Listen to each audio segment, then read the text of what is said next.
미국이 발칵 뒤집혔습니다. 대한민국 발사체 기술이 미국을 압도했기 때문입니다. 누리호 4차 발사 직전 센서 이상으로 카운트다운이 멈춰선 순간 미 국방부 회의실에선 실제로 역시 한국은 아직 멀었군 이라는 냉소가 터져 나왔었죠. 전 세계 전문가들은 한국의 실패를 확신하는 것을 넘어 마치 실패를 염원하는 듯 했습니다. 하지만 바로 그때 대한민국의 반격이 시작됐습니다. 침착하게 누리호를 하늘로 쏘아 올렸고 13기의 위성 모두 궤도에 완벽하게 안착했죠. 더욱 놀라운 사실은 대한민국의 발사체 기술을 목격한 전문가들의 반응이었습니다. 한국의 로켓 기술이 미국을 추월했습니다. 도대체 무슨 일이 벌어진 걸까요? 미국을 뛰어넘은 대한민국의 발사체 기술, 지금 시작합니다. 구독과 좋아요로 대한민국의 밝은 미래를 응원해주세요. 한국이 스페이스X 수준이라고요? 차라리 북한이 화성에 먼저 가겠다고 하세요. 워싱턴에서 출발하기 전날 밤, 브라이언이 위스키를 들이키며 던진 말이었습니다. 알렉스, 당신이 스페이스X에서 10년 일했으니까 알잖아. 재사용 발사체는 아무나 하는 게 아니야. 한국, 그냥 좋은 고객이지. 경쟁자는 절대 아니야. 그는 빈잔을 탁자에 내려놓으며 덧붙였죠. 누리호? 우리가 10년 전에 이미 지나온 길을 이제야 따라오는 거잖아. 2025년 11월 25일 새벽 5시, 전남 고흥 나로우주센터. 저는 미국 백악관 우주정책위원회 민간 자문 자격으로 이곳에 서 있었습니다. 알렉스 정, 한국계지만 미국에서 나고 자란 저는 스페이스X에서 재사용 엔진 총괄로 10년을 일했죠. 멀린 엔진부터 랩터 엔진까지 재사용 기술의 혁명을 최전선에서 이끌었다고 자부합니다. 누리호 4차 발사를 평가하라는 임무를 받고 왔지만 솔직히 말해서 이미 결론은 내린 상태였습니다. 출입구에서 신분 확인을 마치자 장아린이라는 통역사가 다가왔습니다. 알렉스 정 박사님이시죠? 오늘 시험동, 관제동, 브리핑룸 순서로 동선이 잡혀 있습니다. 과학 전문 통역이라더니 용어 하나하나를 정확히 구사하더군요. 새벽 공기가 차가웠습니다. 외신 기자들이 생중계 오프닝 멘트를 연습하는 소리가 들렸어요. 한국의 4번째 도전이 시작됩니다. 같은 뻔한 문구들이었죠. 주한 미 대사관 국방무관 데이비드 클라인이 제 옆으로 왔습니다. 아침 먹으러 가시죠. 센터 바로 옆에 괜찮은 밥집이 있대요. 우주센터 옆에 밥집이라니. 의외였습니다. 걸어서 5분 거리, 복순내 밥상이라는 간판이 보였어요. 새벽인데도 불이 환했습니다. 문을 열고 들어가자 이상한 광경이 눈에 들어왔죠. 벽 한쪽이 신문 스크랩으로 빼곡했습니다. 누리호 1차, 2차, 3차 발사 기사들이었어요. 그런데 기사 옆에 손글씨, 메모가 붙어 있었습니다. 2021년 10월 21일, 이날 비가 많이 왔다. 2022년 6월 21일, 이날 장사가 잘 됐다. 2023년 5월 25일, 이날 우리 손자가 왔다. 어서 오세요. 김복순 사장이 나왔습니다. 60대 중반쯤 되어 보이는 분이었죠. 발사 보러 오신 분들이죠. 외국 분이신가 봐요. 데이비드가 한국어로 답했습니다. 네, 미국에서 왔습니다. 발사 평가하러 왔어요. 김복순 사장의 표정이 미묘하게 변했습니다. 평가요? 그럼 점수 매기러 오신 건가요? 제가 영어로 말하자 장아린이 통역했습니다. 기술적 검토를 위해서 왔습니다. 한국의 우주 개발 수준을 확인하는 거죠. 그래요? 그럼 잘 보고 가세요. 우리가 뭘 할 수 있는지. 약간의 자존심이 섞인 말투였습니다. 김복순 사장이 밥상을 내오며 벽을 가리켰습니다. 발사 있는 날이면 온 동네가 텔레비전 앞에 모여요. 작년 3차 발사 때는 어르신들이 다 같이 박수 치다가 우시기도 했죠. 80 넘은 할아버지가 내 살아생전에 우리나라 로켓이 우주에 가는 걸 보내 하시면서요. 문이 열리고 동네 어르신 몇 분이 들어왔습니다. 복순아, 오늘 발사 몇 시야? 내일 새벽이래요. 오늘은 준비하는 날이고. 어르신들이 실망한 표정으로 앉았습니다. 그중 한 분이 저희를 보고 물었어요. 외국 사람들이네. 뭐 하러 왔어? 장아린이 설명하자 할아버지가 목소리를 높였습니다. 뭐, 평가하러 왔다고. 누가 누굴 평가해. 우리가 얼마나 고생해서 여기까지 왔는데. 김복순 사장이 말렸습니다. 할아버지, 그냥 구경 왔대요. 데이비드가 물었습니다. 발사 날이면 정말 동네 사람들이 다 모여요? 그럼요. 김복순 사장이 스크랩 하나를 가리켰습니다. 이 기사 보세요. 2022년 2차 발사 성공한 날인데 비가 억수로 왔어요. 그래도 다들 우산 들고 와서 텔레비전 봤어요. 우리나라가 우주로 뭘 쏘아 올린다는데 비가 뭐가 대수예요. 저는 벽을 휴대폰으로 찍었습니다. 흥미로운 풍경이긴 했지만 머릿속으로는 다른 생각을 했죠. 감상적이네. 그래도 기준은 스페이스X야. 한국은 이제 겨우 시험 단계를 벗어났을 뿐이야. 장하린이 말했습니다. 누리호 3차까지 이미 성공했고 이번 4차는 위성 열세 기를 600km 궤도에 올리는 실전 운용입니다. 차세대 중형위성 3호와 큐브 위성 12기가 실립니다. 열세 기라. 나쁘지 않았습니다. 하지만 스페이스X가 한 번에 올리는 위성 수를 생각하면 여전히 작은 규모였죠. 제가 펠컨 9 재사용 엔진을 담당할 때 우리는 한 번에 60기씩 올렸으니까요. 문이 또 열렸습니다. 젊은 엔지니어로 보이는 사람들이었어요. 한국항공우주연구원 로고가 새겨진 점퍼를 입고 있었죠. 사장님, 김치찌개 3개요. 너희들 오늘도 밤샜구나? 네. 시험 마지막 점검이라서요. 내일이잖아요. 엔지니어 중 한 명이 우리를 보더니 속삭였습니다. 외국 평가단인가 봐요. 그들의 표정이 순간 경직됐습니다. 조용히 구석 자리로 가서 앉았죠. 김복순 사장이 다시 말했습니다. 저기 맨 위에 보이는 기사 있죠. 1차 발사 실패한 날이에요. 그때 다들 아쉬워했는데 그래도 다음에는 될 거다 하면서 응원했어요. 그리고 진짜로 2차 때 성공했잖아요. 3차도 성공했고 이번에도 될 거예요. 왜 그렇게 확신하세요? 제가 물었습니다. 여기 사람들 마음이 그래요. 실패해도 포기 안 해요. 오히려 더 응원해요. 그 마음이 모여서 저 로켓이 날아가는 거예요. 어르신 한 분이 끼어들었습니다. 저 양반한테 얘기해봐. 우리가 돈이 없어서 못하는 거지. 기술이 없어서 못하는 게 아니라고. 미국은 나라가 부자니까 막 쏘는 거잖아. 장하린이 조심스럽게 통역했고 저는 예의상 고개를 끄덕였습니다. 하지만 속으로는 생각했죠. 돈만의 문제가 아니야. 경험과 시스템의 문제지. 데이비드가 말했습니다. 한국이 독자 발사 능력을 갖춘 건 인정해야죠. 세계에서 7번째잖아요. 7번째가 아니라 첫 번째가 되어야 의미가 있죠. 제가 답했습니다. 재사용 발사체 시대에는 더욱 그래요. 스페이스X가 이미 표준을 만들었고 나머지는 그걸 따라가는 수준입니다. 장하린이 조용히 끼어들었습니다. 그 표준을 따라잡으려는 시도가 여기서 일어나고 있는 건 아닐까요? 저는 웃었습니다. 예의상 웃은 거였죠. 마음속으로는 브라이언의 말이 계속 맴돌았습니다. 차라리 북한이 화성에 먼저 가겠다고. 밥을 다 먹고 일어서려는데 김복순 사장이 한마디 더 했습니다. 저는 로켓 기술 같은 건 잘 몰라요. 하지만 이것만은 알아요. 여기 사람들이 얼마나 간절한지. 매번 발사 때마다 손에 땀을 쥐고 지켜보는 사람들이 얼마나 많은지. 미국 사람들도 그런 마음이 있었기 때문에 달에 간 거 아니에요? 센터로 돌아가는 길에 장하린이 물었습니다. 어떠셨어요? 인상적이네요. 외교적인 대답이었습니다. 진심으로 물어본 거예요. 잠시 멈췄다가 답했습니다. 마음은 이해합니다. 하지만 우주 개발은 마음으로 하는 게 아니죠. 기술력과 자본, 그리고 경험이 필요해요. 한국은 아직 그 3가지 모두에서 부족합니다. 장하린이 고개를 끄덕였습니다. 동의해서가 아니라 예상한 대답이었다는 듯이요. 그럼 오늘 시험동에서 뭘 보실 건가요? 데이터요. 숫자는 거짓말을 안 하니까. 관제동으로 가는 길에 거대한 발사대가 보였습니다. 누리호가 서 있었죠. 75m 높이라고 했습니다. 나름 위용이 있어 보였어요. 하지만 제 눈에는 여전히 스페이스X 펠컨 헤비의 축소판처럼 보였습니다. 오늘 시험동을 둘러보고 내일 발사를 지켜본 뒤 모레 워싱턴으로 돌아가서 보고서를 쓸 예정이었습니다. 보고서의 결론은 이미 정해져 있었죠. 한국은 훌륭한 파트너이자 고객이다. 하지만 재사용 발사체 분야에서 미국의 경쟁자는 아니다. 세계 최고 수준. 그건 오직 스페이스X만이 쓸 수 있는 표현이다. 그때까지만 해도 저는 그렇게 확신했습니다. 시점은 며칠 전으로 돌아갑니다. 11월 22일 워싱턴 DC 국방부 회의실. 제가 한국으로 출발하기 사흘 전이었죠. 오전 9시 회의실은 이미 긴장감으로 가득했습니다.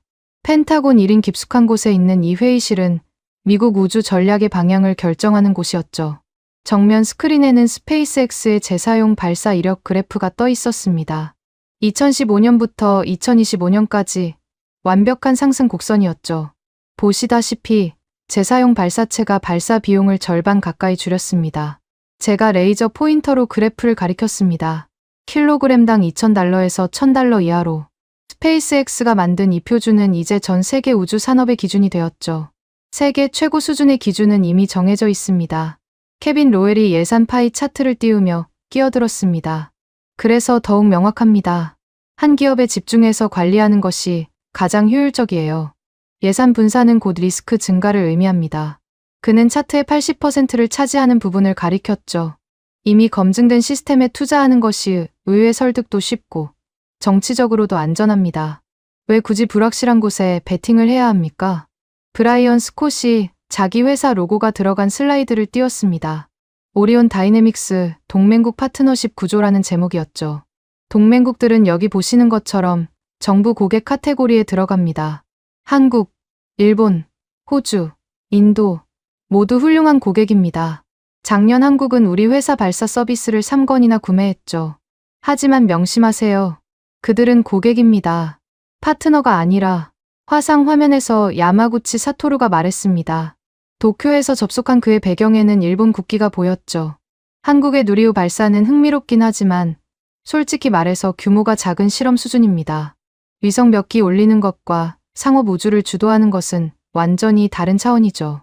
그들은 아직 유인 우주선은커녕 대형 화물도 못 올립니다. 우주 전략의 진짜 파트너는 미국과 일본입니다. 이미 입증된 구조를 왜 바꾸려 하는지 이해가 안 됩니다. 참모 한 명이 요약 메모를 화면에 띄웠습니다. 동맹국 우주 역량 평가라는 제목 아래 각국이 표로 정리되어 있었죠. 한국은 발사장 제공, 부품 공급, 데이터 제공 칸에만 체크가 되어 있었습니다. 전략 파트너 칸은 비어 있었고 기술 혁신 칸에는 물음표가 찍혀 있었어요. 저도 그게 맞다고 생각했습니다. 그때까지는요. 한국 출장은 형식적인 절차입니다. 케빈이 커피를 한 모금 마시며 말했습니다. 우리가 동맹국 기술도 검토한다는 것을 보여주는 제스처죠. 알렉스, 당신이 가서 잘하고 있다. 계속 노력하라 정도만 말하고 오면 됩니다. 보고서도 2-3페이지면 충분해요. 브라이언이 웃으며 덧붙였습니다. 한국 시장은 중요해요. 위성 발사 수요가 꾸준히 늘고 있거든요. 2차 전지, 반도체 위성들 말이죠. 좋은 관계를 유지해야 합니다. 고객으로서 말이죠. 그들이 독자 개발하겠다고 하면 격려해 주되 결국은 우리 서비스를 사는 게 경제적이라는 걸 은근히 알려주세요. 회의가 진행되는 동안 저는 노트북 화면 구석에 떠있는 내부 분석 메모를 훑어봤습니다. 국방부 정보분석팀이 작성한 150페이지짜리 문서였죠. 대부분 예상한 내용이었는데 한 문장이 눈에 들어왔습니다. 각주 123번이었어요. 누리호 1차부터 3차까지 축적된 연소 시험 데이터 규모가 예상보다 크다. 연간 20에서 40회 시험 수행. 특히 터보펌프 연소 불안정성 관련 데이터는 미공개 상태지만 규모로 추정 시 스페이스X 초기 4년과 맞먹는 수준. 잠깐, 연간 20에서 40회. 스페이스X 초창기와 비슷한 수준이었습니다. 그런데 왜 이게 각주에만 있는 거지? 저는 문서를 더 뒤적였습니다. 관련 내용이 더 있었어요. 한국항공우주연구원, 실패 데이터를 폐기하지 않고 전량 보존, 압력 급상승, 연소 불안정, 구조 진동 등 실패 사례를 데이터베이스화.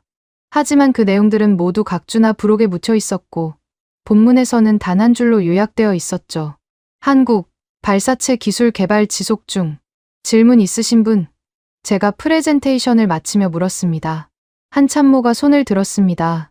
해군 중령 계급장을 단 여성이었죠. 한국이 재사용 발사체 개발을 선언했다던데 가능성이 있을까요? 야마구치가 화면에서 비웃었습니다. 재사용 발사체요. 그들이 아직 일회용 발사체도 제대로 못 만드는데 10번 쏴서 10번 성공해야 그 다음 이야기를 할 수 있는 거 아닙니까? 누리호는 아직 3번밖에 안 쐈어요. 동의합니다. 브라이언이 말했습니다. 재사용 기술은 차원이 다릅니다. 착륙, 정비, 재발사, 이 사이클을 완성하려면 최소 10년은 더 필요할 겁니다. 한국이 10년 뒤에도 우리를 따라잡을 수 있을까요? 불가능하죠. 그때쯤이면 우리는 화성에 도시를 건설하고 있을 겁니다. 그때 같은 참모가 다시 물었습니다. 그런데 한국 정부가 우주항공청을 만들고 하나 같은 대기업이 뛰어들고 있다던데요. 돈을 꽤 쏟아붓는 것 같던데. 케빈이 손을 저었습니다. 돈만으로는 안 됩니다. 경험이 필요해요. 스페이스X가 왜 특별한지 아십니까? 실패를 수백 번 하면서 쌓은 경험 때문입니다. 한국은 아직 그런 사치를 부릴 여유가 없어요. 실패 한 번에 여론이 들끓는 나라입니다. 케빈이 시계를 봤습니다. 시간이 됐네요. 결론을 정리하죠. 미국의 우주 전략은 자국 기업 중심으로 유지한다. 동맹국은 고객이자 공급망 파트너로서의 역할에 충실하도록 유도한다. 알렉스, 한국 출장 가서 이 기조를 벗어나지 마세요.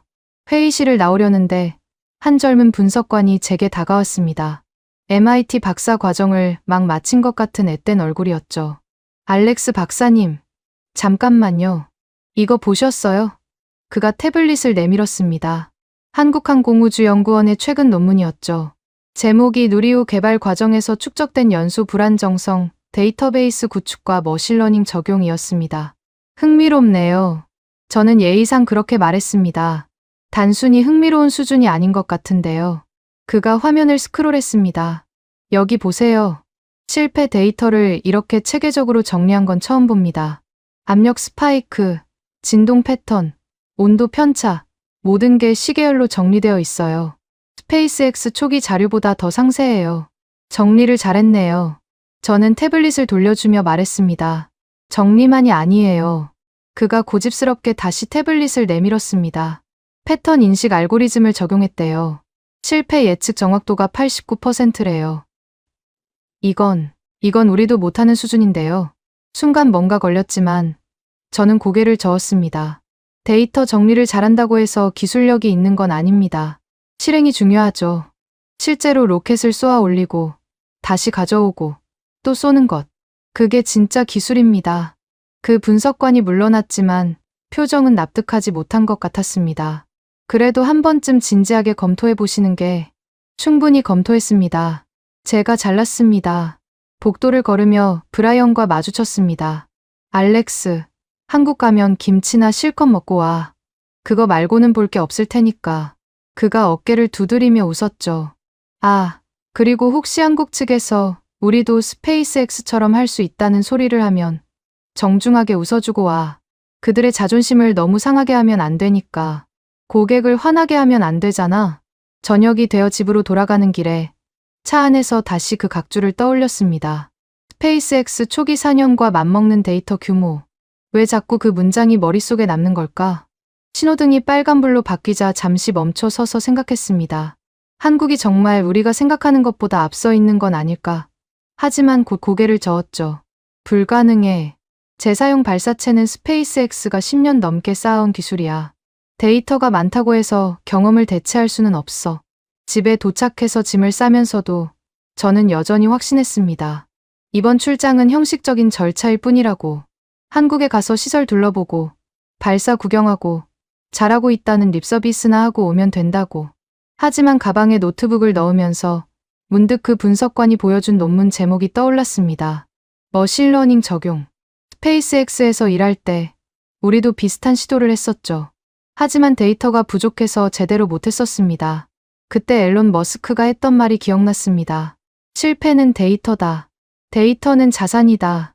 충분한 데이터가 있으면 미래를 예측할 수 있다. 한국이 정말 충분한 데이터를 가지고 있는 걸까? 아니야. 그건 과장일 거야. 논문은 늘 과장되게 마련이니까. 11월 26일. 발사 하루 전. 아침 8시에 나로우주센터 시험동 앞에 도착했습니다. 거대한 경납고 같은 건물이었죠. 김도연 본부장이 저를 맞았습니다. 50대 초반으로 보이는 그는 피곤한 기색이 역력했지만 눈빛만은 날카로웠어요. 어서 오세요. 알렉스 박사님. 한국항공우주연구원 발사체 운영본부장 김도연입니다. 스페이스X 출신이시라고 들었습니다. 네. 재사용 엔진 쪽에서 일했습니다. 그럼 저희가 뭘 하고 있는지 금방 아시겠네요. 그가 시험동 문을 열며 말했습니다. 들어가시죠. 안으로 들어서자 특유의 기계 냄새가 났습니다. 윤활유와 금속, 그리고 뭔가 탄 듯한 냄새가 섞여 있었죠. 스페이스X 시험동에서도 맡았던 냄새였습니다. 한쪽 벽면에 거대한 화이트보드가 있었는데 빨간색과 파란색 마커로 빼곡하게 뭔가 적혀 있었어요. 이게 뭡니까? 제가 물었습니다. 연소 시험 일정표입니다. 지난 3년간의 기록이죠. 가까이 다가가서 봤습니다. 날짜마다 시험 조건과 결과가 적혀 있었는데 특이한 건 빨간 동그라미가 쳐진 날이 많다는 것이었습니다. 그리고 그 옆에는 손글씨로 메모가 적혀 있었어요. 압력 급상승, 밸브 재설계, 연소 불안정, 인젝터 각도 조정, 터보 펌프 진동, 베어링 교체. 김도연이 설명했습니다. 빨간 동그라미는 실패한 날입니다. 정확히는 예상과 다른 결과가 나온 날이죠. 실패를 이렇게 대놓고 표시해 놓으셨네요. 숨길 이유가 없으니까요. 오히려 자랑스럽습니다. 그가 특정 날짜를 가리켰습니다. 2024년 3월 15일. 이날 압력이 설계 한계를 넘었습니다. 엔진이 거의 폭발할 뻔했죠. 하지만 그 데이터 덕분에 우리는 압력 제어 시스템을 완전히 새로 설계할 수 있었습니다. 윤세아 전무가 들어왔습니다. 하나 우주사업부 로고가 새겨진 작업복을 입고 있었죠. 알렉스 박사님, 반갑습니다. 재사용 발사체 이야기를 좀 나누고 싶었는데 좋은 기회네요. 그녀가 태블릿을 꺼내 도표를 보여줬습니다. 누리호 엔진 국산화율 95%, 발사체 전체 국산화율 90% 이상입니다. 90% 이상이라고요? 저는 놀랐습니다. 스페이스X도 초기에는 많은 부품을 수입했었거든요. 터보 펌프, 연소기, 노즐, 제어 시스템, 거의 모든 걸 국내에서 만듭니다. 여기 보세요. 그녀가 리스트를 보여줬습니다. 대전의 중소기업이 터보 펌프 베어링을, 부산의 회사가 특수합금을, 창원의 업체가 밸브를 만듭니다. 외화 유출이 거의 없죠. 그리고 더 중요한 건 문제가 생기면 바로 수정할 수 있다는 겁니다. 장하린이 통역하며 덧붙였습니다. 미국 부품을 수입하려면 몇 달이 걸리지만 국내 업체는 일주일이면 수정품을 만들어 준다고 합니다. 김도연이 시험 장비 앞으로 우리를 이끌었습니다. 이게 연소 시험 스탠드입니다. 작년에만 42번 시험했습니다. 42번이요? 제가 되물었습니다. 올해는 이미 35번 했고요. 매주 한 번 꼴이죠. 스페이스X도 초기에 이 정도 했나요? 사실 우리도 그 정도는 못했습니다. 예산 문제도 있었고 시설도 부족했죠. 하지만 저는 그냥 고개만 끄덕였습니다. 그때 젊은 남자가 들어왔습니다. 청바지에 후드티를 입은 전형적인 스타트업 CEO 같은 모습이었죠. 박지훈입니다. 레드샌드 스페이스 대표예요. 스타트업이신가요? 네. 저희는 파라핀 기반 하이브리드 엔진을 개발하고 있습니다. 스페이스X가 안 하는 방식이죠. 그가 노트북을 열어 영상을 보여줬습니다. 첫 번째 영상은 작은 로켓이 수직으로 올라갔다가 비틀거리며 떨어지는 장면이었어요. 첫 시험입니다. 보시다시피 완전히 실패했죠. 이어서 두 번째 영상을 틀었습니다. 이번엔 로켓이 안정적으로 올라갔다가 정확히 원위치에 착륙했습니다. 2달 후입니다. 같은 엔진, 다른 제어 시스템이죠. 2달 만에요. 실패 데이터를 분석해서 제어 알고리즘을 완전히 바꿨습니다. 압력 편차, 추력 벡터, 자세 제어, 모든 데이터를 머신러닝으로 분석했죠. 한국항공우주연구원이 공개한 데이터베이스도 참고했고요. 윤세아가 끼어들었습니다. 이게 한국식입니다. 실패를 숨기지 않고 공유하죠.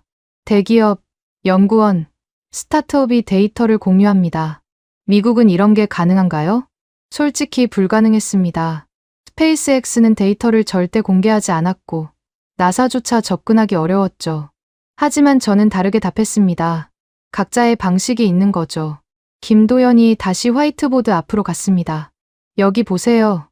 2023년 9월부터 2024년 8월까지 1년간 연소 시험 53회. 그중 실패가 19회입니다. 3분의 1이 실패예요. 그걸 자랑스럽게 말씀하시는 건가요? 물론이죠. 그가 웃었습니다. 실패 19회는 곧 개선점 19개를 찾았다는 뜻입니다. 여기 보세요. 그가 그래프를 가리켰습니다. 실패율이 점점 줄어들죠. 2025년 들어서는 실패가 단 2건뿐입니다. 학습 곡선이 거의 수렴했다는 뜻이죠. 윤세아가 덧붙였습니다. 하나는 이 데이터를 바탕으로 재사용 발사체를 개발하고 있습니다. 첫 발사를 2027년으로 잡고 있어요. 미국보다 빠를 수도 있습니다. 미국보다 빠르다고요? 제가 비웃듯 말했습니다. 적어도 가격은 더 쌀 겁니다. 그녀가 단호하게 말했습니다. 국산화율 90%의 힘이죠. 부품값이 미국의 3분의 1입니다. 장하린이 조용히 통역하며 말했습니다. 이 모든 게 실패를 지우지 않고 쌓는 문화에서 나온 거라고 합니다. 한국에서는 실패가 부끄러운 게 아니라 다음 성공의 재료라고 보는 거죠. 저는 화이트보드를 휴대폰으로 찍었습니다. 빨간 동그라미가 빼곡한 그 보드가 왠지 모르게 인상적이었거든요. 스페이스X에서도 실패를 많이 했지만 이렇게 대놓고 전시하진 않았습니다. 우리는 성공만 홍보했죠. 박지훈이 말했습니다. 알렉스 박사님, 스페이스X 방식이 최고라고 생각하시죠? 하지만 우리는 다른 길을 가고 있습니다. 메탄이 아닌 파라핀, 재사용이 아닌 초저가, 대형이 아닌 소형 다수. 모든 나라가 스페이스X를 따라갈 필요는 없잖아요. 그의 말이 조금 거슬렸지만 완전히 틀린 말은 아니었습니다. 점심시간이 되자 구내식당으로 이동했습니다. 가는 길에 김도연이 말했습니다. 스페이스X 초기 자료를 봤습니다. 솔직히 부러웠어요. 그 많은 자본과 인력으로 마음껏 실험하고 실패할 수 있었으니까요. 우리는 그럴 여유가 없었습니다. 그래서 더 철저하게 기록하고 분석했죠. 실패 한 번을 10번 가치로 만들어야 했으니까요. 식당에서 밥을 먹으며 윤세아가 물었습니다. 미국은 한국을 어떻게 봅니까? 동맹이자 파트너로 봅니다. 외교적인 답변이었죠. 기술 파트너는 아니고 고객으로 보는 거 아닌가요? 전곡을 찔렸지만 저는 웃으며 넘겼습니다. 협력 방식은 다양하니까요. 식사 후 다시 시험동으로 돌아왔을 때 김도연이 파일 하나를 건넸습니다. 누리호 개발 데이터 요약본입니다. 전체 데이터는 테라바이트가 넘어서 요약본만 드립니다. 파일을 열어보니 숫자들이 빼곡했습니다. 압력, 온도, 진동, 추력, 비추력, 모든 게 시간별로 정리되어 있었어요. 그리고 각 데이터마다 정상, 경고, 위험, 실패가 표시되어 있었죠. 이걸 다 공개하신다고요? 핵심 설계도는 빼고요. 하지만 시험 데이터는 거의 다 공개합니다. 한국의 우주산업 전체가 함께 성장해야 하니까요. 저는 노트에 적었습니다. 데이터량 이미 세계 최상위급, 공개성 미국 이상, 실패율 초기 높았으나 급격히 개선. 그런데 왜인지 세계 최고 수준이라는 말은 입 밖으로 나오지 않았습니다. 아직 뭔가 더 봐야 할 것 같았거든요. 아니, 어쩌면 인정하고 싶지 않았는지도 모릅니다. 스페이스X만이 최고라는 제 신념이 흔들리는 게 두려웠던 건지도요. 시험동을 나오며 장하린이 말했습니다. 내일 발사가 성공하면 이 모든 데이터가 진짜라는 게 증명되는 거겠죠? 발사 한 번으로 모든 게 증명되진 않습니다. 제가 답했습니다. 하지만 시작일 수는 있겠죠. 하늘을 보니 구름이 끼기 시작했습니다. 내일 날씨가 걱정됐어요. 발사의 날씨는 절대적이니까요. 그런데 김도연은 태연했습니다. 비가 와도 쏩니다. 바람이 불어도 쏩니다. 우리는 악천 후 데이터도 필요하거든요. 11월 26일 오후 9시. 발사를 6시간 앞둔 시각이었습니다. 저는 나로우주센터 내 비공개 브리핑룸에 앉아 있었죠. 최민석 우주정책국장이 들어오며 두꺼운 서류 뭉치를 책상 위에 올려놓았습니다. 알렉스 박사님, 이건 저희가 준비한 자료입니다. 그리고 이건 그가 다른 파일을 꺼냈습니다. 국제평가 자료들입니다. 편하게 검토하시면 됩니다. 방을 나가려던 그가 돌아서며 말했습니다. 아, 그리고 한 가지만 말씀드릴게요. 저희는 미국의 평가를 받으러 온 게 아닙니다. 저희가 어디까지 왔는지 보여드리는 겁니다. 문이 닫히고 혼자 남았습니다. 첫 번째 파일을 열었어요. 누리호 1차부터 3차까지의 발사 기록이었습니다. 예상했던 내용이었죠. 1차는 실패, 2차와 3차는 성공. 하지만 자세히 보니 특이한 점이 있었습니다. 각 발사마다 수집된 데이터 포인트가 표시되어 있었는데 그 숫자가 어마어마했습니다. 1차 발사 320만 개, 2차 발사 510만 개, 3차 발사 780만 개. 매 발사마다 센서를 늘려가며 데이터를 수집한 거였죠. 두 번째 파일은 연소 시험 데이터였습니다. 2021년부터 2025년까지 총 237회의 시험. 그중 실패가 89회. 처음엔 실패율이 높다고 생각했는데 그래프를 보니 달랐습니다. 2021년 실패율 60%에서 2025년 5%로 급격히 감소했죠. 김도연이 낮에 보여준 것보다 훨씬 상세한 자료였습니다. 각 실패마다 원인 분석, 개선 조치, 재시험 결과가 일목요연하게 정리되어 있었어요. 특히 눈에 띈 건 실패 패턴 분류 체계였습니다. 연소 불안정을 12가지 유형으로, 구조 진동을 8가지로 분류해 놓았더군요. 세 번째 파일을 열자 잠시 숨이 멎었습니다. 국제우주전략연구소 로고가 상단에 찍혀 있었죠. 유럽에 본부를 둔 세계에서 가장 권위 있는 우주정책연구소였습니다. 제목이 2025 아시아 우주 역량 평가였어요. 한국 부분을 찾아 읽기 시작했습니다. 처음 몇 페이지는 일반적인 내용이었죠. 그런데 15페이지쯤에 형광펜으로 표시된 문장이 나타났습니다. 스페이스X 이후 미국 밖에서 처음으로 정밀도 비용 데이터. 세 축에서 동급 경쟁이 가능한 재사용 발사체 후보는 한국뿐이다. 과장이라고 생각했습니다. 당연히 과장이겠죠. 하지만 다음 내용을 읽으며 생각이 바뀌기 시작했어요. 한국의 누리호 프로그램은 단순한 발사체 개발이 아니다. 체계적인 실패 관리, 데이터베이스 구축, 머신러닝 적용, 그리고 무엇보다 90% 이상의 국산화율. 이는 스페이스X 초기 4년 2002에 2006도 가능한 수준이며 일부 지표는 오히려 상회한다. 다음 장에는 비교표가 있었습니다. 스페이스X 펠컨 1 초기 데이터와 누리호 데이터를 나란히 놓은 표였죠. 제가 직접 스페이스X에서 작성했던 그 데이터들이 거기 있었습니다. 그리고 누리호 데이터가 그 옆에 있었죠. 연소 시험 횟수 스페이스X 4년간 190회, 누리호 4년간 237회.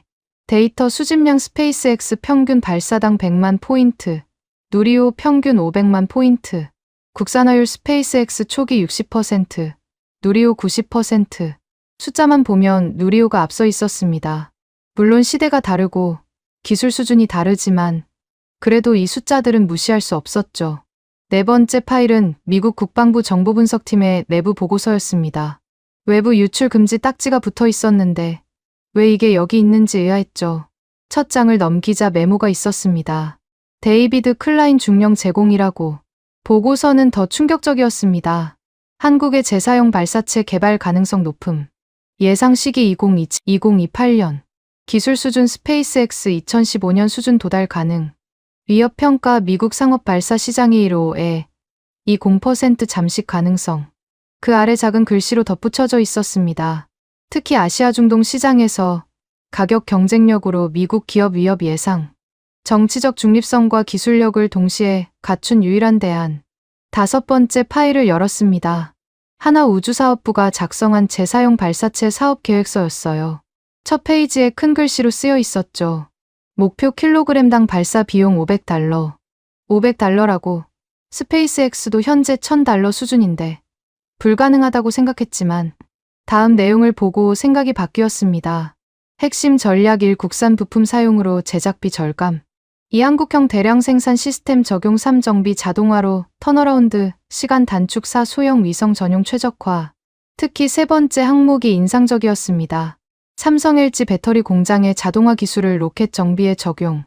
인건비 80% 절감. 정비 시간 60% 단축 목표. 마지막 파일을 열기 전에 잠시 숨을 고르고 있는데 문이 열렸습니다. 장아린이 커피를 들고 들어왔죠. 늦은 시간까지 검토하시네요. 네, 자료가 많아서요. 어떠세요? 예상과 다른가요? 솔직히 답했습니다. 많이 다릅니다. 생각보다 훨씬 체계적이네요. 장아린이 웃었습니다. 그게 다가 아닐 거예요. 마지막 파일 보셨어요? 마지막 파일을 열었습니다. 레드샌드 스페이스의 기술 자료였어요. 파라핀 하이브리드 엔진의 시험 데이터였는데 맨 마지막 장에 특이한 그래프가 있었습니다. 추력 대비 비용 곡선이라는 제목이었는데 레드샌드의 엔진이 기존 엔진보다 10분의 1 가격이라고 표시되어 있었죠. 그 아래 메모가 있었습니다. 세계 최초 파라핀 기반 재사용 엔진. 미국 특허 출원 중. 잠깐, 미국 특허. 한국 스타트업이 미국 특허를? 장아린이 설명했습니다. 박지훈 대표가 MIT에서 박사 과정 중에 개발한 기술이래요. 한국에 돌아와서 창업했고 이제 미국 시장을 노리고 있죠. 자료들을 다시 정리하며 노트에 적기 시작했습니다. 연소 시험 데이터 스페이스X 초기 4년치와 동급. 일부 상회. 국산화율 90% 이상. 비용 절감 효과 확실. 재사용 발사체 2027에 가능. 목표 비용 키당 $500. 국제평가, 미국 밖 최초 동급 경쟁 가능. 그리고 마지막에 이렇게 적었습니다. 발사 전 결론 최소 세계 최고 수준 후보. 후보라는 단어에 밑줄을 그었습니다. 아직 확정할 수는 없었어요. 하지만 후보라는 것만으로도 충격이었죠. 제가 한국에 오기 전 가졌던 생각이 완전히 틀렸다는 걸 인정해야 했으니까요. 창밖을 보니 발사대에 조명이 켜져 있었습니다. 누리호가 우뚝 서 있었죠. 몇 시간 후면 저 로켓이 하늘로 날아오를 것입니다. 그리고 그때 이 모든 숫자와 평가가 진짜인지 가짜인지 판가름 날 거였죠. 최민석 국장이 다시 들어왔습니다. 자료 검토는 충분히 하셨나요? 네, 충분합니다. 아니, 너무 많습니다. 그가 웃었습니다. 그게 우리의 무기예요. 돈은 없어도 데이터는 많죠. 실패를 자산으로 만들었으니까요. 한 가지 묻고 싶은 게 있습니다. 제가 말했습니다. 왜 이 자료들을 다 공개하시는 겁니까? 경쟁 우위를 이룰 수도 있는데. 경쟁요? 최민석이 고개를 저었습니다. 우리는 미국과 경쟁하려는 게 아닙니다. 같이 가려는 거죠. 스페이스X가 만든 길 옆에 우리만의 길을 만드는 겁니다. 때로는 합류하고 때로는 갈라지면서 그가 나가며 마지막으로 말했습니다. 내일 새벽 발사를 보시면 알게 될 겁니다. 숫자가 먼저 말한 것을 로켓이 증명하는 순간을 혼자 남아 다시 자료들을 훑어봤습니다. 스페이스X 초기 4년과 누리호 4년, 15년의 시차가 있지만 데이터로 보면 거의 같은 수준이었습니다. 아니, 일부는 오히려 한국이 앞서 있었죠. 새벽 0시가 넘었습니다. 발사까지 1시간도 안 남았죠. 브리핑룸을 나와 관제동으로 향했습니다. 복도에서 김도연을 만났습니다. 못 주무셨나 봐요. 박사님도요. 데이터 보느라 밤새웠습니다. 어떠셨어요? 망설이다가 답했습니다. 이미 숫자가 다 말해버렸네요. 이제 발사만 남았습니다. 김도연이 의미심장하게 웃었습니다. 그 발사가 제일 어려운 거죠. 하지만 걱정 없습니다. 우리는 실패도 자산으로 만들 준비가 되어 있으니까요. 11월 27일 0시 45분. 발사 자동 운용이 시작됐습니다. 관제실은 숨소리조차 들리지 않을 정도로 고요했죠. 수십 개의 모니터에서 각종 수치들이 실시간으로 변하고 있었습니다. 압력, 온도, 연료량, 산화제량, 모든 것이 초록색 정상 범위 안에 있었어요. T-10분. 발사 관제사의 목소리가 스피커에서 흘러나왔습니다. 김도연이 중앙 콘솔 앞에 서서 화면을 주시하고 있었습니다. 그의 얼굴에는 긴장감이 역력했지만 동시에 확신도 보였죠. 옆에서 윤세아 전무가 태블릿으로 실시간 데이터를 확인하고 있었습니다. T-5분. 최종 점검 시작. 순간 제 머릿속에 스페이스X에서의 기억이 떠올랐습니다. 2012년 첫 번째 펠컨 9 발사 때였죠. 그때도 이런 긴장감이었습니다. 하지만 뭔가 달랐어요. 스페이스X는 실패해도 다시 하면 된다는 여유가 있었지만 여기는 이번이 마지막인 것처럼 모두가 집중하고 있었습니다. T-1분. 장아린이 제 옆에서 조용히 통역했습니다. 이제 자동 시퀀스로 넘어갑니다. 컴퓨터가 모든 걸 제어하죠. T-30초. 갑자기 경고음이 울렸습니다. 모니터 하나가 빨간색으로 변했어요. 카운트다운 중지. 엄빌리컬 회수 압력 센서 이상. 관제실이 순간 얼어붙었습니다. 0시 55분.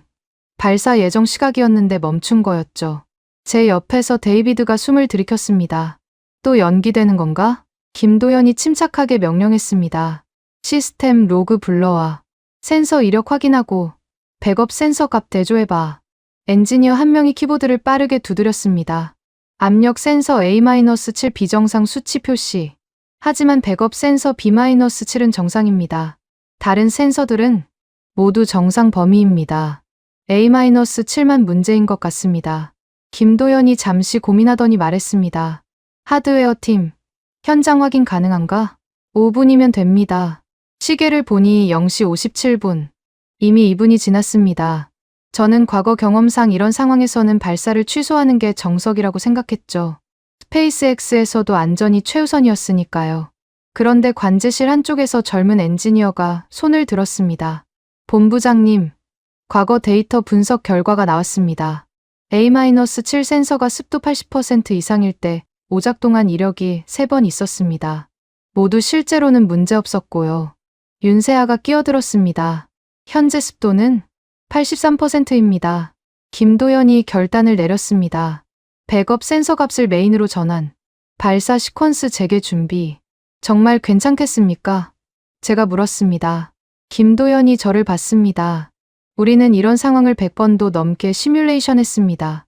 데이터가 말하고 있어요. 진짜 문제가 아니라고. 0시 59분. 하드웨어 팀이 무전으로 보고했습니다.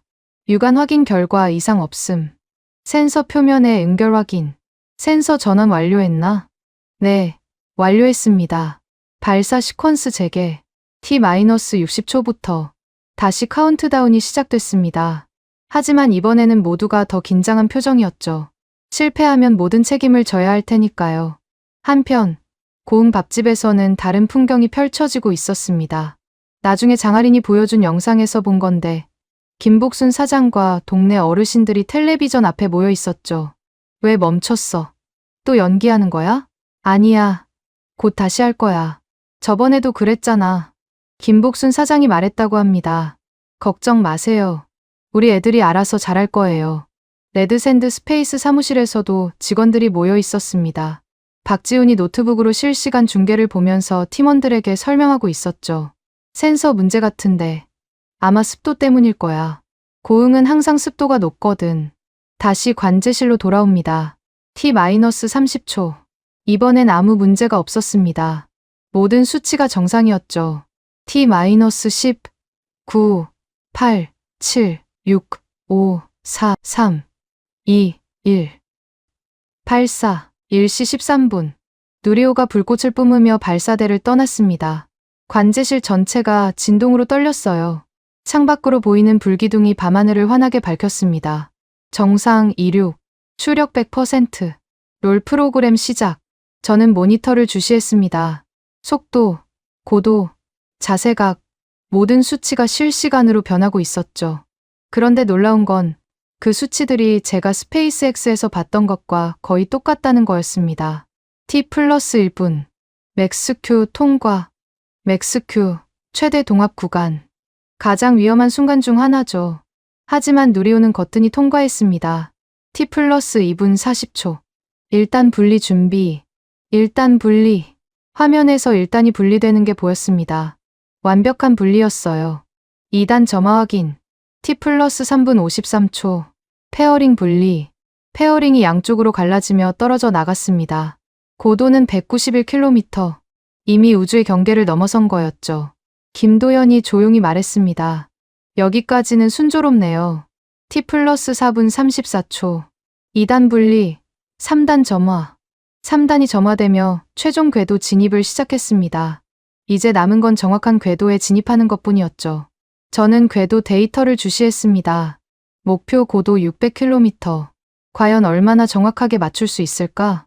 T+10분. 현재 고도 480km. 속도 초속 7.3km. 밥집에서는 어르신들이 숨을 죽이고 화면을 보고 있었습니다. 김복순 사장은 두 손을 모으고 있었죠. 제발, 제발. T+14분. 목표 궤도 접근 중. 윤세아가 태블릿을 들여다보며 말했습니다. 궤도 정밀도가 놀랍네요. 오차 범위 1km 이내로 들어올 것 같습니다. 1km, 600km 고도에서 1km 오차는 경이로운 수준이었습니다. 스페이스X도 초기에는 이 정도 정밀도를 내기 어려웠죠. T+14분 57초. 궤도 진입 완료. 잠시 정적이 흘렀습니다. 그리고 누군가가 외쳤습니다. 601.3km. 목표 대비 플러스 1.3km. 관제실이 함성으로 가득 찼습니다. 엔지니어들이 서로 껴안고 악수하고 어깨를 두드렸죠. 김도연은 의자에 털썩 주저앉았습니다. 긴장이 풀린 거였죠. 위성 분리 시작합니다. 하나, 둘, 셋. 13개의 위성이 차례로 분리됐습니다. 차세대 중형위성 3호가 먼저, 그 다음 큐브 위성들이 하나씩 궤도로 퍼져나갔죠. 위성 분리 완료. 모든 위성 정상 신호 확인. 완벽한 성공이었습니다. 밥집에서는 환호성이 터져 나왔습니다. 어르신들이 자리에서 일어나 박수를 치고 서로를 껴안았죠. 김복순 사장은 눈물을 훔치며 말했다고 합니다. 봤지? 우리가 해냈어. 또 해냈어. 레드샌드 스페이스 사무실에서는 젊은 엔지니어들이 샴페인을 터뜨렸습니다. 박지훈이 웃으며 말했죠. 이제 우리 차례야. 다음엔 우리 엔진이 올라갈 거야. 관제실로 다시 돌아와서 저는 노트에 적기 시작했습니다. 성능 스페이스X 기준으로도 동급. 일부 지표는 상회. 데이비드가 제게 물었습니다. 어떻게 생각하세요? 잠시 망설이다가 답했습니다. 세계 최고 수준이라는 표현이 과장이 아니었네요. 김도연이 다가왔습니다. 이제 믿으시나요?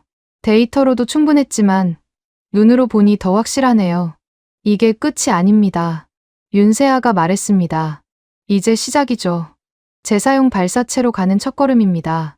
정부 관계자들이 관제실로 들어왔습니다. 최민석 국장이 마이크를 잡았죠. 여러분, 대한민국 역사상 가장 정밀한 발사였습니다. 이제 우리는 단순한 우주 진입국이 아니라 우주 강국의 반열에 올랐습니다. 박수가 터져 나왔습니다. 하지만 저는 다른 생각을 하고 있었죠. 이들이 정말 2027년까지 재사용 발사체를 만들 수 있을까? 오늘 본 것을 토대로 하면 충분히 가능할 것 같았습니다. 새벽 2시, 언론 브리핑이 시작됐습니다. 한국 정부와 우주항공청, 한국항공우주연구원 합동 브리핑이었죠. 누리호 4차 발사가 성공적으로 완료됐습니다. 18분 지연이 있었지만 이는 센서 습도 문제였으며 백업 시스템으로 완벽하게 대응했습니다. 기자들의 질문이 쏟아졌습니다. 그중 한 외신 기자가 물었죠. 한국이 이제 스페이스X와 경쟁할 수 있다고 보십니까? 최민석 국장이 답했습니다. 경쟁이 아니라 협력입니다. 하지만 기술적으로는 충분히 대등한 위치에 올라섰다고 봅니다. 저는 그 말에 고개를 끄덕였습니다. 4시간 전이었다면 비웃었을 말이지만 이제는 인정할 수밖에 없었죠. 새벽 3시, 밖으로 나왔습니다. 하늘을 올려다봤죠. 어딘가에 누리호가 올려놓은 위성들이 돌고 있을 거였습니다. 장하린이 옆으로 왔습니다. 이제 믿으시나요? 한국도 할 수 있다는 걸? 믿는다기보다는 인정합니다. 세계 최고 수준이라는 게 빈말이 아니었다는 걸. 스페이스X만이 답이 아니라는 것도요? 잠시 생각하다가 답했습니다. 각자의 길이 있는 거죠. 스페이스X는 스페이스X의 길을, 한국은 한국의 길을. 11월 27일 오후 4시. 인천공항으로 가는 차 안에서 저는 계속 노트북을 들여다보고 있었습니다. 누리호 4차 발사 데이터를 정리하고 또 정리했죠. 궤도 정밀도 0.2%, 위성 전량 성공, 18분 지연을 극복한 위기관리 능력. 이 모든 게 제가 알던 한국과는 달랐습니다. 비행기 안에서도 자료 정리를 계속했습니다. 한국항공우주연구원이 준 데이터, 국제평가 보고서, 하나의 재사용 발사체 계획서, 레드샌드 스페이스의 하이브리드 엔진 자료. 워싱턴에 도착할 때쯤엔 150페이지짜리 보고서 초안이 완성되어 있었죠. 11월 28일 오전 9시. 펜타곤 1인 회의실. 제가 들어서자 이미 케빈 로엘과 브라이언 스콧이 와 있었습니다. 화상 화면에는 도쿄의 야마구치도 연결되어 있었죠. 알렉스, 잘 다녀왔나? 케빈이 커피를 마시며 물었습니다. 한국 로켓 구경은 어땠어? 예상과 달랐습니다. 제가 답했습니다. 브라이언이 비웃었습니다. 설마 감동이라도 받았나? 위성 13개 올린 걸로? 저는 노트북을 열어 화면에 연결했습니다. 데이터를 보시죠. 첫 슬라이드는 궤도 정밀도 그래프였습니다. 누리호와 스페이스X 펠컨 9의 초기 발사들을 비교한 그래프였죠. 누리호 4차 발사, 목표 600km, 실제 601.3km, 오차 0.2%, 펠컨 9 초기 열외 발사 평균 오차 0.5%. 케빈이 인상을 찌푸렸습니다. 한 번의 성공으로 뭘 증명한다는 건가? 한 번이 아닙니다. 다음 슬라이드를 넘겼습니다. 2차, 3차, 4차 모두 0.3% 이내 정밀도입니다. 이건 운이 아니라 시스템이죠. 야마구치가 화면에서 손을 흔들었습니다. 그래도 규모가 작잖습니까? 위성 13개? 우리는 한 번에 100개도 올립니다. 맞습니다. 하지만 이걸 보세요. 세 번째 슬라이드였습니다. 연소 시험 데이터입니다. 2021년부터 2025년까지 237회, 스페이스X가 2002년부터 2006년까지 수행한 190회보다 많습니다. 브라이언이 끼어들었습니다. 시험 횟수가 많다고 기술이 좋은 건 아니죠. 실패가 많아서 그런 거 아닙니까? 실패를 자산으로 만들었습니다. 제가 답했습니다. 실패율이 2021년 60%에서 2025년 5%로 감소했습니다. 전형적인 학습 곡선이죠. 스페이스X와 동일한 패턴입니다. 케빈이 테이블을 두드렸습니다. 그래서 그들이 스페이스X만큼 좋다는 건가? 그건 과장이야. 과장이 아닙니다. 저는 다음 슬라이드를 띄웠습니다. 국제우주전략연구소 보고서였죠. 형광펜 표시된 문장이 화면에 크게 나타났습니다. 스페이스X 이후 미국 밖에서 처음으로 정밀도 비용 데이터. 세 축에서 동급 경쟁이 가능한 재사용 발사체 후보는 한국뿐이다. 회의실이 조용해졌습니다. 브라이언이 먼저 반격했습니다. 그 연구소가 뭐 그리 대단한가? 유럽 애들이 미국 견제하려고 쓴 보고서 아니야? 미국 국방부 정보분석팀도 동일한 결론을 냈습니다. 저는 다른 문서를 열었습니다. 한국 재사용 발사체 개발 가능성 높음. 2027년에서 2028년 상용화. 미국 상업 발사 시장의 15에서 20% 잠식 가능. 케빈의 얼굴이 붉어졌습니다. 그건 최악의 시나리오를 가정한 거야. 실제로는 불가능해. 왜 불가능합니까? 제가 물었습니다. 그들은 이미 국산화율 90%를 달성했습니다. 발사 비용이 우리의 3분의 1입니다. 야마구치가 비웃었습니다. 싸다고 좋은 건가요? 품질은요? 신뢰성은요? 오늘 새벽 발사를 직접 봤습니다. 제가 말했습니다.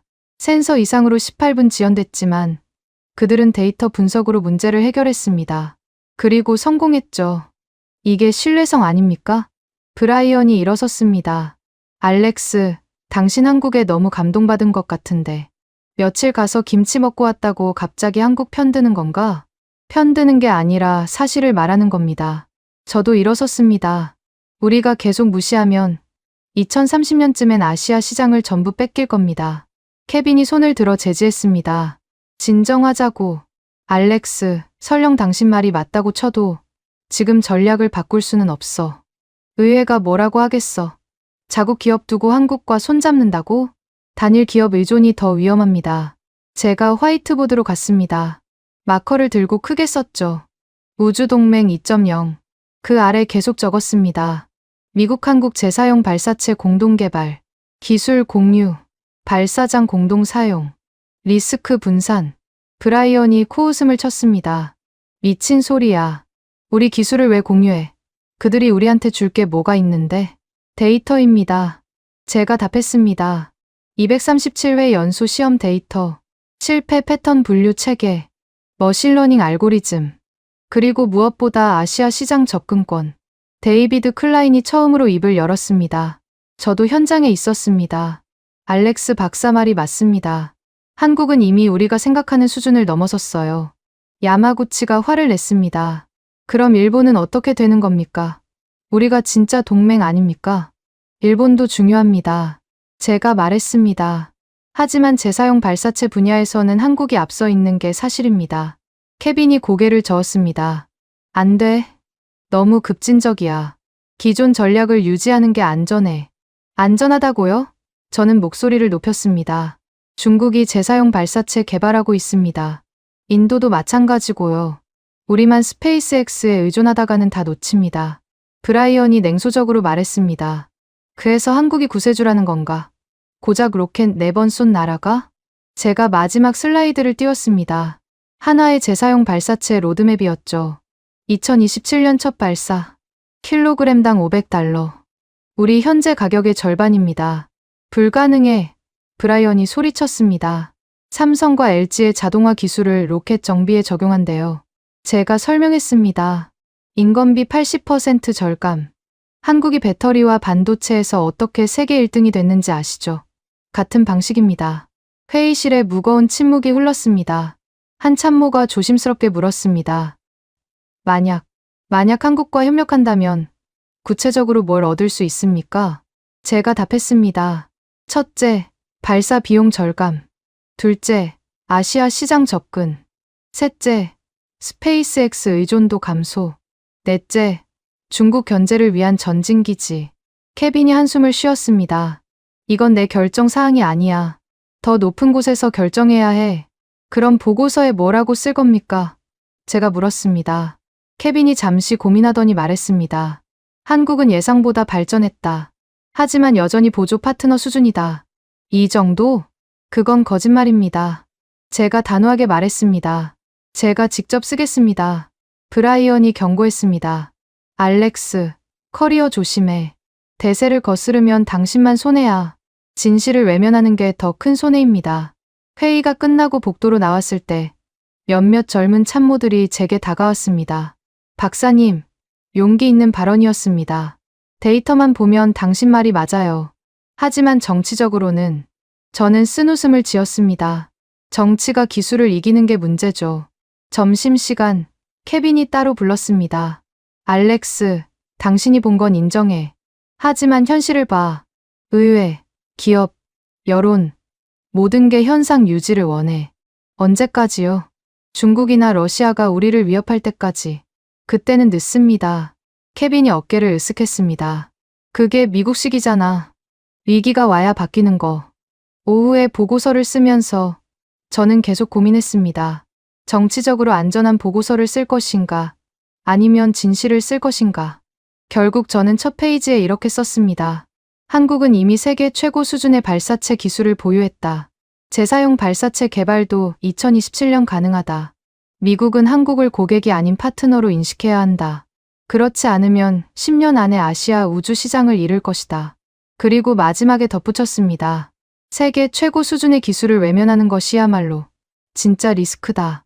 11월 28일 오후 2시 국방부 지하 3층 동맹 우주안보 브리핑룸. 미국과 동맹국 대표들이 모인 비공개 회의였습니다. 영국, 프랑스, 독일, 일본, 호주, 그리고 한국. 각국 우주 담당 고위 관료들과 군 관계자들이 원형 테이블에 둘러앉아 있었죠. 저는 발표 좌석에 섰습니다. 손에는 우주동맹 2.0 초안이 들려 있었어요. 케빈은 구석에서 불안한 표정으로 저를 지켜보고 있었고, 브라이언은 아예 참석하지 않았습니다. 대신 그의 부하가 와서 메모만 하고 있었죠. 시진사 숙녀 여러분, 제가 시작했습니다. 오늘 저는 우주 개발의 새로운 패러다임에 대해 말씀드리려 합니다. 첫 슬라이드를 띄웠습니다. 누리호 4차 발사 장면이었죠. 불기둥을 뿜으며 하늘로 솟구치는 로켓의 모습이 화면을 가득 채웠습니다. 이틀 전, 한국이 누리호 4차 발사에 성공했습니다. 목표 궤도 600km, 실제 도달 고도 601.3km, 오차 0.2%, 위성 열세 기 전량 궤도 안착. 일본 대표가 손을 들었습니다. 야마구치의 부하였죠. 그게 왜 특별한가요? 일본은 이미 수십 년 전부터 특별한 이유를 설명드리죠. 다음 슬라이드를 넘겼습니다. 데이터 비교표였어요. 연소 시험 횟수. 한국 237회, 스페이스X 초기 4년 190회, 국산화율. 한국 95%, 스페이스X 초기 60%. 독일 대표가 관심을 보였습니다. 흥미롭네요. 계속하시죠. 세 번째 슬라이드. 국제우주전략연구소 보고서의 핵심 문장이 화면에 크게 나타났습니다. 스페이스X 이후 미국 밖에서 처음으로 정밀도 비용 데이터. 세 축에서 동급 경쟁이 가능한 재사용 발사체 후보는 한국뿐이다. 브리핑룸이 술렁거렸습니다. 프랑스 대표가 앞으로 몸을 기울였고 영국 대표는 태블릿에 뭔가를 빠르게 적기 시작했죠. 잠깐, 호주 대표가 말했습니다. 미국이 한국 기술을 그 정도로 평가한다는 건가요? 제가 직접 현장에서 확인했습니다.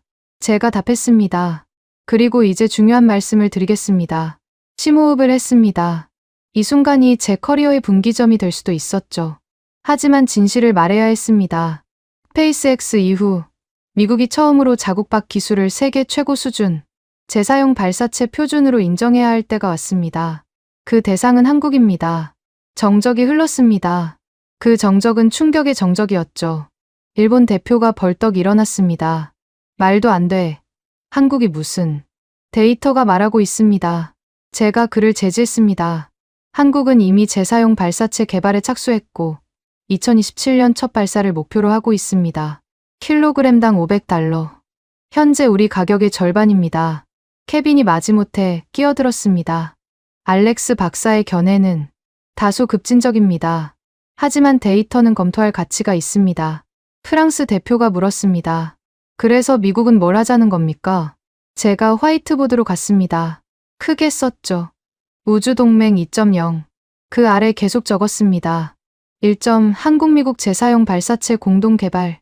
2점 데이터 공유 및 기술 협력.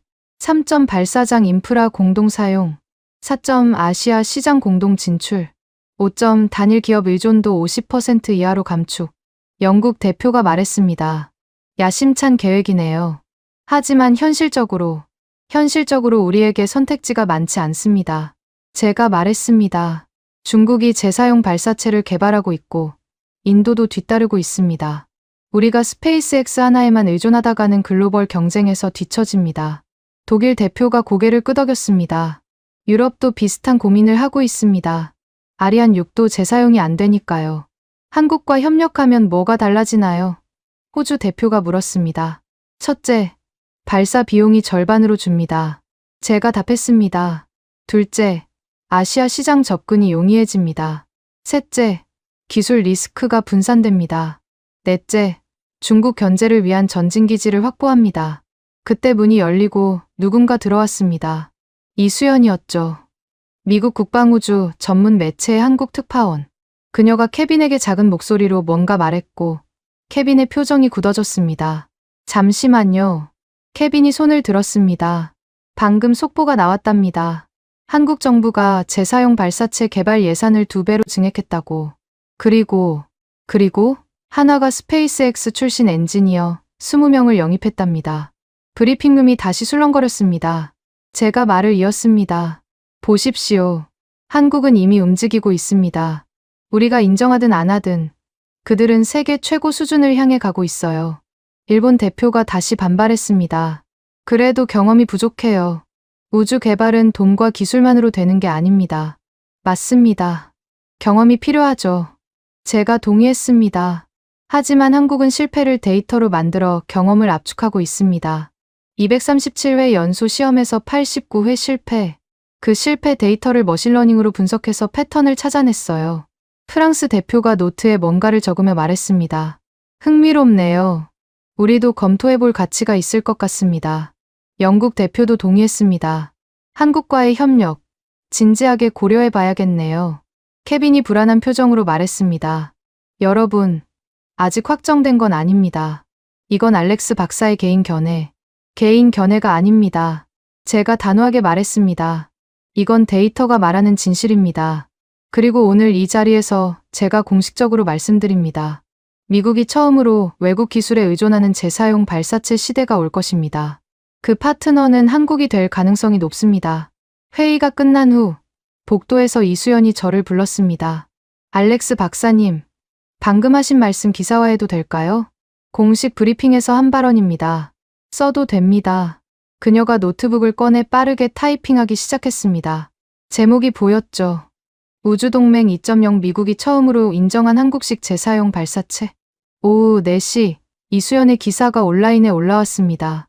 30분도 안 되어 한국 언론들이 받아서 보도하기 시작했죠. 고흥 밥집에서는 김복순 사장이 스마트폰으로 뉴스를 보고 있었습니다.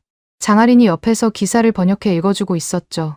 미국 백악관 우주정책위원회 자문 알렉스 정 박사는 한국이 스페이스X 이후 처음으로 세계 최고 수준의 재사용 발사체 기술을 보유한 국가라고 평가했다. 김복순 사장이 벽에 붙은 누리호 스크랩을 보며 말했습니다. 우리 동네 로켓이 세계 최고라니 믿어지지 않네. 하나 우주사업부 사무실에서는 윤세아 전무가 긴급 회의를 소집했습니다. 방금 미국발 기사 봤죠? 이제 시작입니다.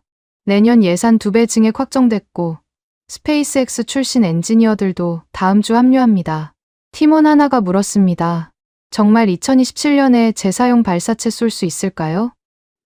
쏴야죠. 아니, 반드시 쏩니다. 미국이 인정했는데 못하면 창피하잖아요. 레드샌드 스페이스 사무실에서는 박지훈이 직원들과 함께 기사를 읽고 있었습니다. 여기 보세요. 우리 회사 이름도 나왔어요. 파라핀 하이브리드 엔진을 개발하는 레드샌드 스페이스도 주목받고 있다라고. 젊은 엔지니어가 웃으며 말했습니다. 대표님, 이제 우리도 세계 최고 수준인 거예요? 아직은 아니지만 곧 될 겁니다. 미국이 인정했으니 투자도 들어올 거고 기술 개발도 가속화될 거예요. 나로우주센터 관제실에서는 김도연 본부장이 직원들에게 말하고 있었습니다. 자, 들었죠?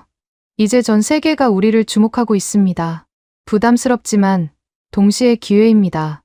누리호 5차 발사 준비와 함께 재사용 발사체 개발도 본격화합니다.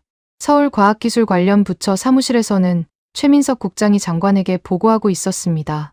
미국이 공식적으로 우리 기술을 인정했습니다. 이제 예산 증액은 당연하고 관련 법령 정비도 서둘러야 합니다. 워싱턴의 한 호텔 바. 저는 데이비드와 맥주를 마시고 있었습니다. 용감한 발언이었어요. 데이비드가 말했습니다. 커리어 리스크가 클 텐데 진실을 말한 것뿐입니다. 그 진실이 많은 걸 바꿀 겁니다. 좋은 쪽으로든 나쁜 쪽으로든. 제가 웃었습니다. 적어도 거짓말은 안 했으니까요. 밤 10시 제 휴대폰이 울렸습니다. 한국 번호였죠.